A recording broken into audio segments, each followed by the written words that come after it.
Hi all welcome back to my channel this is लाम and fun with today. तो आज के video में we are gonna read a story on Himalaya की बेटियाँ। Okay so let's start. चलो, अभी तक मैंने उन्हें दूर से देखा था। बड़ी गंभीर, शांत, अपने आप में खोई हुई लगती थी। संभ्रांत महिला की भांति वे प्रतीत होती थी। उनके प्रति मेरे दिल में आदर और श्रद्धा के भाव थे। माँ और दादी, मौसी और मामी की गोद की तरह उनकी धारा में डुबकियां लगाया करता। परंतु इस बार जब मैं हिमालय के कंधे पर चढ़ा तो वे कुछ और रूप में सामने थी। मैं हैरान था कि यही दुबली पतली गंगा, यही यमुना, यही सतलज, मतलब मैदानों में उतरकर विशाल कैसे हो जाती है। इनका उछलना और कूदना, खिलखिलाकर लगातार हंसते जाना, इनकी यह भाव भंगी, इनका यह उल्लास कहाँ गायब हो जाता है मैदान में जाकर। किसी लड़की को जब मैं देखता हूँ, किसी कली पर जब मेरा ध्यान तक जाता है, तब भी इतना कौतूहल और विस्मय नहीं होता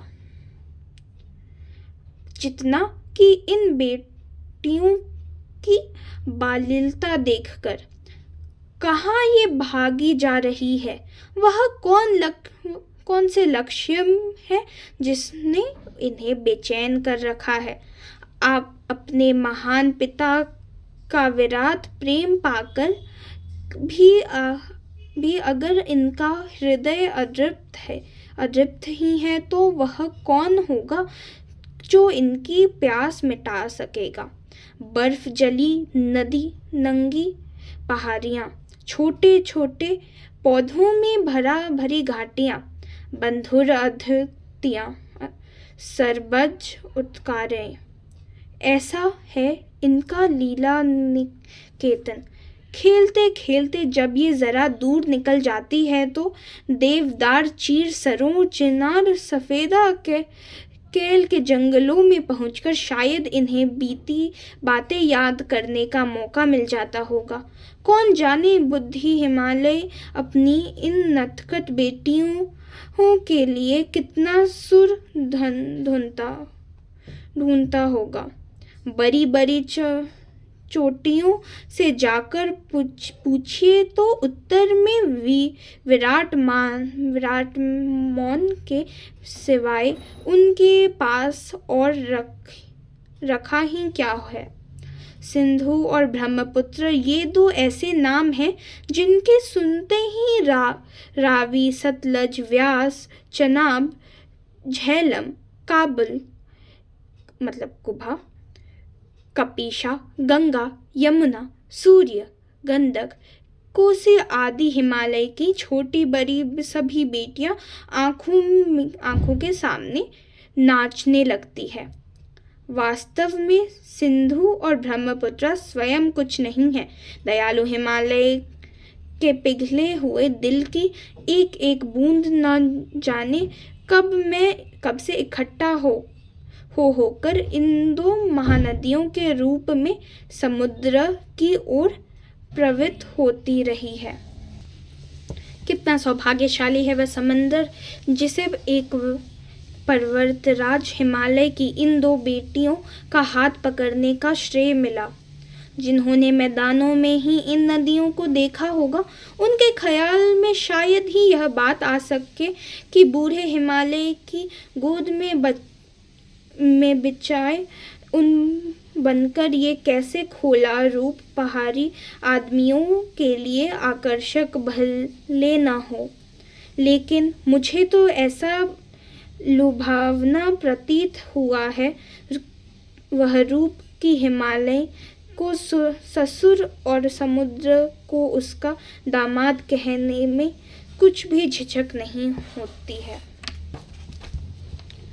कालिदास की विरही यक्ष ने पूरे मनोधूत से कहा था, वेत्रवती बेटवा नदी को प्रेम का प्रतिदान देते जाना।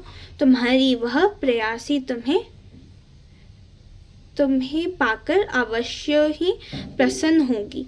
यह बात इन चंचल नदियों को देखकर मुझे अचानक याद आ गई और सोचा कि शायद उस महाकवि को भी नदियों का सचेतन रूपक पसंद था।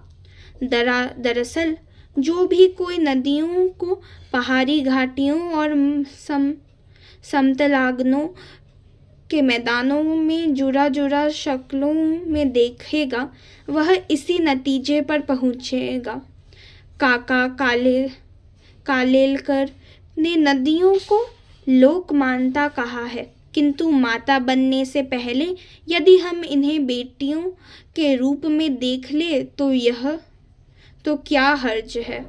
और थोड़ा आगे चलिए, इन्हीं में अगर हम प्रेयसी की भावना करें तो कैसा रहेगा। ममता का एक और भी धागा है जिसे हम इनके साथ जोड़ सकते हैं। बहन का स्थान कितने कवियों ने इन नदियों को दिया है। एक दिन मेरी भी ऐसी भावना हुई थी। थोलिद तबीयत की बात है, मन उचित गया है।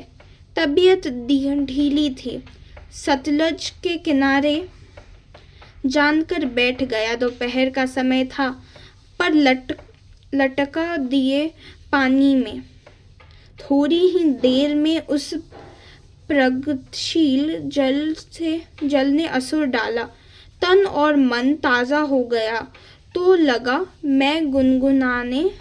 अब इसमें ना छोटी सी पोएम भी है, ओके। जय हो सतलज बहन तुम्हारी, लीला अचरज बहन तुम्हारी। हुआ मुदित मन हटा खुमारी, जाऊं मैं तुम पर बलहारी। तुम बेटी यह बाप हिमालय, चिंतित पर चुपचाप हिमालय। प्रकृति नती के विचित्र पथ पर अनुपम अद्भुत छाप हिमालय। जय हो सतलज बहन तुम्हारी। तो इसे लिखा है नागार्जुन जी ने, okay. And if you like my video don't forget to like share and subscribe. ऐसे और भी स्टोरीज एंड पोएम मेरे चैनल पे आने वाले हैं जल्द ही, तो to stay notified by that you have to subscribe my channel, okay. Till that bye bye.